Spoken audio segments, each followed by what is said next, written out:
So this guy is Pipila. I keep getting the name wrong. So his story is that during the fight for independence, a bunch of the rich Spaniards in the city holed up in a building. And so this dude strapped a big stone to his back and used it to crash through the doors of the building where the Spaniards were holed up. And as a result, the angry mob behind him was able to break in and murder all the people that were in there. But he is a hero because those Spaniards were seen as the enemy and the occupiers, so everybody's pretty jazzed by what he did.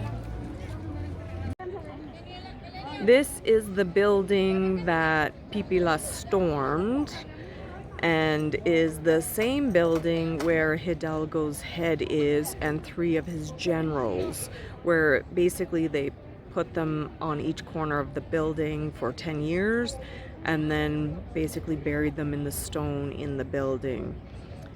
There's no proof that their heads are actually still in the building, but that's the way the legend goes, and yeah, that is true that they hung their heads there for 10 years. So yeah, that was the building that Pipila stormed, and all the Spaniards were murdered, and where they got revenge by posting the Mexican independence leaders' heads. So one of the coolest places we've been so far has been to the Alhóndiga. What it means in English is that it was a granary, so they used it to store grain.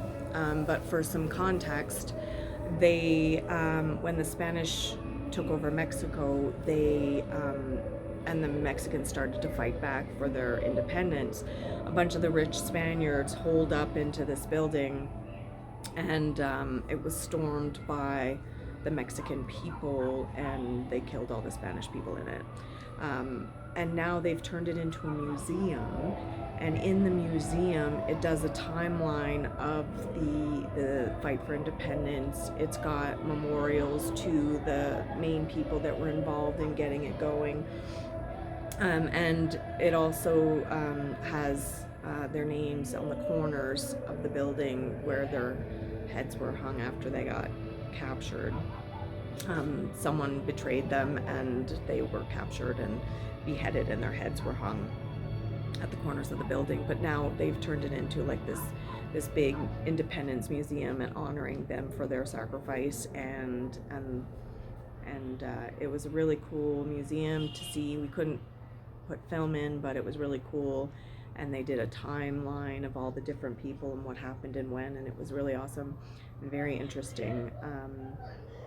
So yeah, that was a highlight, definitely. Oh, and what we learned in the museum was that Pipila, the guy with the stone on his back that was supposed to have stormed the Alhóndiga, which helped everybody break in, is actually just a myth. He's a symbol of the resistance for the Mexican people. He never actually existed, so that was something that I also learned there. Anyways, here's some video footage of our trip to the Alhóndiga. And this is one corner of the Alhóndiga, and this is where Hidalgo's head was perched after they killed him, and where allegedly it remains today. At the other corner, they put another dude's head, whose name was Allende. He was another person that was involved. So basically every corner of the 4 corners of this building had somebody's head that was a big deal in the revolution. So that was his corner. Along the side of the building, tons of bullet holes that were not repaired after the revolution. They engraved the stone next to the door where Pipila stormed the building.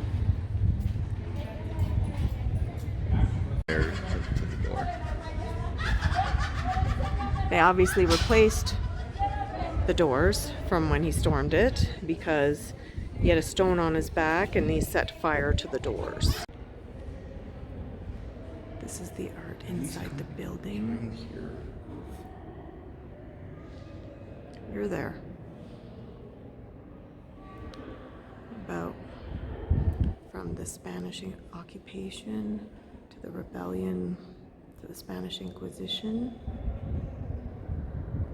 and the response of getting the Spaniards out of Mexico.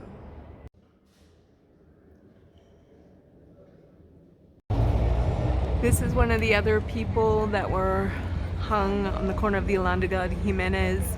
He's one of the lesser known people, but he's still honored here.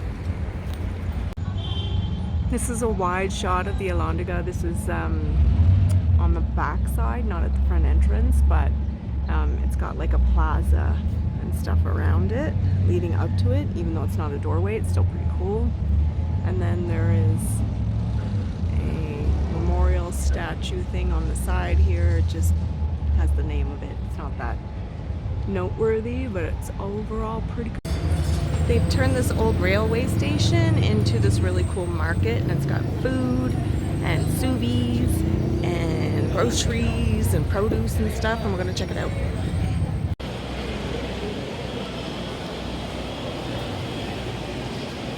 It's enormous.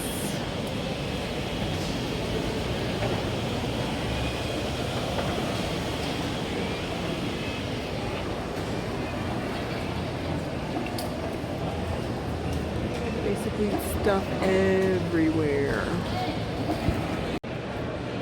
Just to get an idea of the size of this place. All these are little kiosks selling stuff. This is another old-timey church. It's called the Church of Bethlehem. Don't think it's actual, like really from Bethlehem, but we're gonna go take a look inside.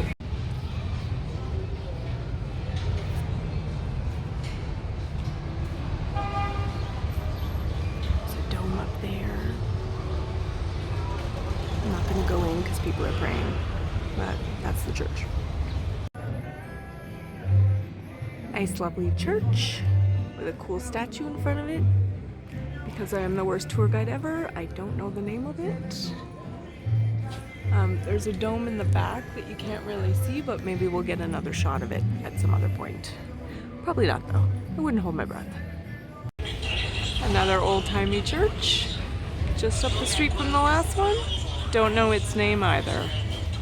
It's not as ornate as some of the other churches we've seen. That's alright. Big church in the middle of the square. I don't know what the name of it is, but we're gonna... Señor de Guanajuato. Yeah, that. We're gonna go inside. So the English translation is Our Lady of Guanajuato. For those who couldn't understand Jay's rapid fire Spanish. We're going in. Wow. It's pretty impressive even with the scaffolding.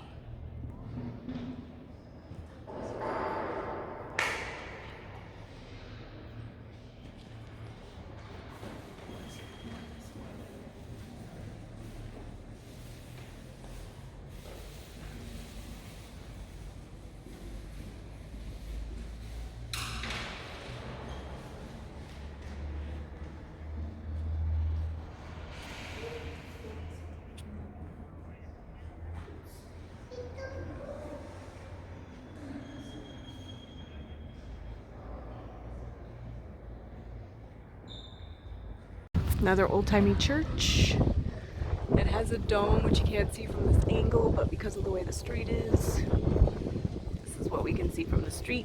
I'm gonna go in. It's similar to the other churches, at least this one doesn't have people in it. It's still quite pretty though.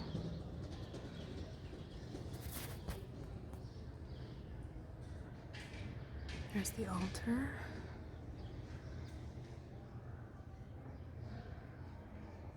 Nice. So this is the Juarez Theater, and we've got show tickets for a dance performance tomorrow. So we're really excited about it, but in the meantime, it's all lit up and beautiful. We may not be able to take pictures like this tomorrow, so I'm taking it down.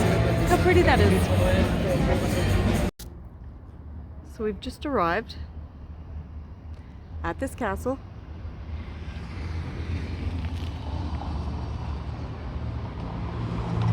It's a hotel. So we're gonna go check it out because it's super cool. We're coming up to it now, and this is the view. It's pretty impressive. Right in the middle of town.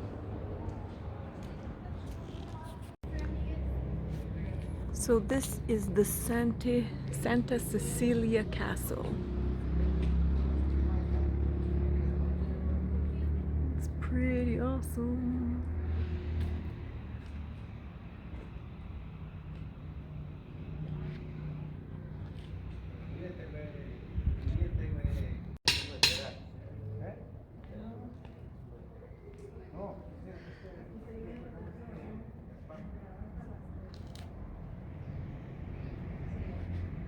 This is the reception area.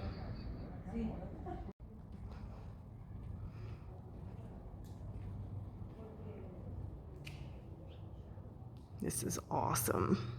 This is not even the reception area. It's just some rando opening that we came across.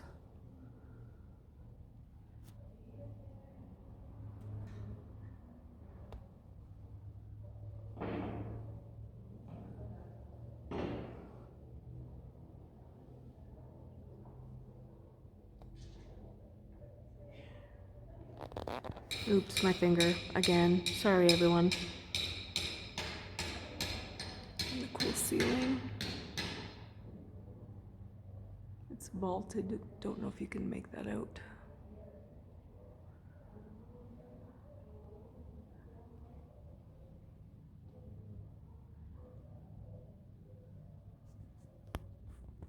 And we're moving on from the Santa Cecilia Castle.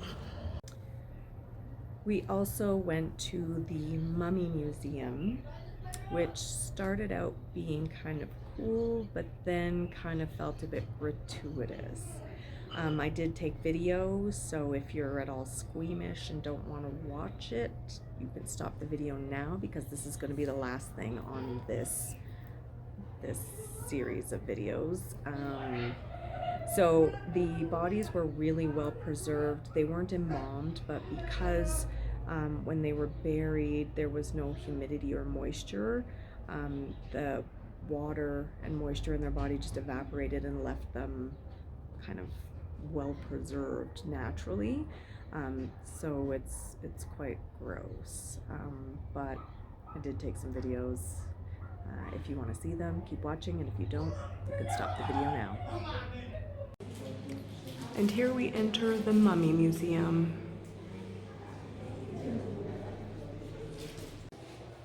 And we're not wasting any time, right at the door.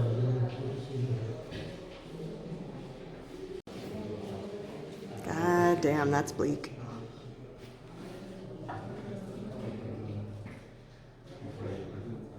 I don't know if I can stand a whole museum of this. Well, we're gonna power through. She still has his hair. Look at the hair. And the weird teeth. My God, that's so weird. This guy still has his beard. This is so weird to just look at and have it out on display. So, the beard's not the only thing interesting about this guy. Yeah, that's what that is. This guy's still in his suit. That's how well preserved they are.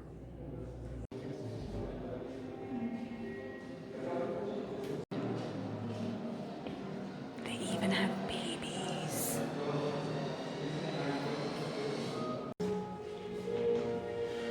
guy was stabbed, and you can see where the blood stained the skin prior to burial. This is a mother and her 6-month-old fetus.